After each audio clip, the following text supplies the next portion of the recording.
എല്ലാവർക്കും ശുഭദിനം നേരുന്നു. നമ്മൾ നേരത്തെ ഇതിനു മുമ്പത്തെ വീഡിയോയിൽ കോൺസെൻട്രേഷൻ ടെക്നിക്കിനെ കുറിച്ച് പറഞ്ഞ കുറച്ച് ടിപ്സിനൊപ്പം ചേർത്ത് വെക്കാൻ പറ്റുന്ന നമുക്ക് തന്നെ ചിന്തിച്ചാൽ മനസ്സിലാവുന്ന ഒരു ടിപ്പ് ഞാൻ ചേർക്കുന്നു. അതായത് വായന നമ്മളുടെ കുട്ടികൾക്കായാലും മുതിർന്നവർക്കായാലും പുതിയ ലോകം കാണിച്ചു തരുന്ന പോലെ തന്നെ നമ്മളെ സംബന്ധിച്ചിടത്തോളം നമ്മളുടെ ഓർമ്മശക്തി, ബ്രെയിനിന്റെ കോൺസെൻട്രേഷൻ അല്ലെങ്കിൽ അറിവുകളുടെ ഒരു ലോകം നമുക്ക് തരുന്നുണ്ട്. അപ്പൊ ഈ കോൺസെൻട്രേഷൻ ഡെവലപ്പ് ചെയ്യാനായിട്ട് ഇതെങ്ങനെ സ്വാധീനിക്കുന്നു എന്ന് നമുക്ക് നോക്കുകയാണെങ്കിൽ ഇപ്പൊ ഇവിടെ ഒരുപാട് പുസ്തകങ്ങൾ ഇരിക്കുന്നുണ്ട്. ഇതിൽ എത്ര പുസ്തകങ്ങൾ നമ്മളുടെ മനസ്സിലൊക്കെ നിറഞ്ഞു നിൽക്കുന്നുണ്ട് എന്ന് ചോദിച്ചാൽ വളരെ കുറച്ച് പുസ്തകങ്ങളായിരിക്കും ഉണ്ടാവുക എന്ന് പറയേണ്ടി വരും.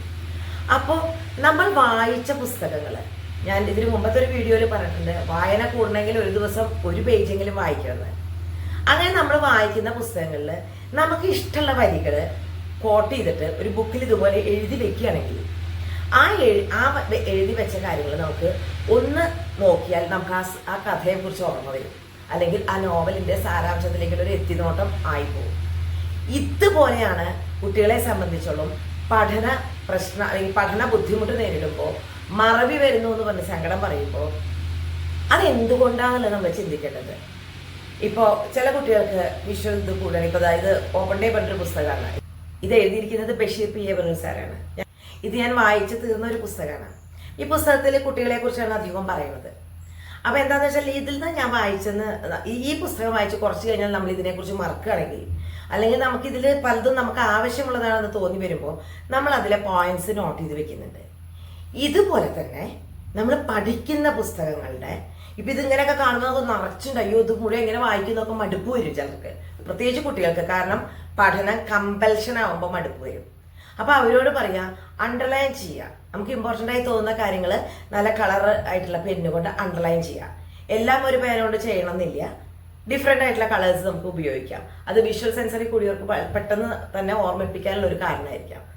സെക്കൻഡ് തിങ് നമ്മൾ ചെയ്യേണ്ടത്, വായിച്ചു കൊണ്ടിരിക്കുന്ന കാര്യങ്ങളുടെ, നമ്മൾ വായിച്ച പാരഗ്രാഫോ നമ്മൾ വായിച്ച അധ്യായങ്ങളോ നമ്മൾ വായിച്ച പേജുകളോ പഠിച്ച ഉടൻ തന്നെ ഒപ്പം ഒരു ഷോർട്ട് നോട്ട് കൂടി നമ്മൾ ഇപ്പുറത്ത് എഴുതി വെക്കണം. വളരെ വളരെ ചെറുതായിട്ട് എഴുതി വെച്ചാൽ മതി.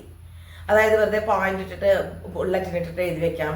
അല്ലെങ്കിൽ ഇപ്പോൾ ഒരു ടോപ്പിക് ഇട്ടു, അതിന് താഴെ ഇങ്ങനെ ഒരു ബ്രെയിൻ മാപ്പിംഗ് നടത്തിയിട്ട് നമുക്കത് ഓർമ്മിപ്പിക്കാം. അപ്പം ഇത് ചെയ്യുമ്പോൾ ഉണ്ടാകുന്ന ഒരു ഗുണം, കോൺസെൻട്രേഷൻ ഡെവലപ്പ് ചെയ്യുന്നതിൻ്റെ ഒപ്പം തന്നെ നമ്മുടെ പരീക്ഷാ സമയത്ത് നമുക്ക് ഇതൊന്നുകൂടെ ജസ്റ്റ് നോക്കിയേ ആവശ്യമുള്ളൂ. അല്ലാണ്ട് അതിൻ്റെ തലേ ദിവസം കിടന്നിട്ട് ബഹളം വയ്ക്കുക, ടെൻഷൻ ആവുകയൊന്നും വേണ്ട. അപ്പം നിങ്ങൾക്കിപ്പോൾ ക്ലാസ്സുകൾ തുടങ്ങിയിട്ടുള്ളൂ. നിങ്ങളെ സംബന്ധിച്ചിടത്തോളം ഇപ്പം ശ്രമിച്ചാൽ നിങ്ങൾക്ക് സുഖകരമായ ഒരു പുസ്തകം നിങ്ങളുടെ കയ്യിലുണ്ടാവും.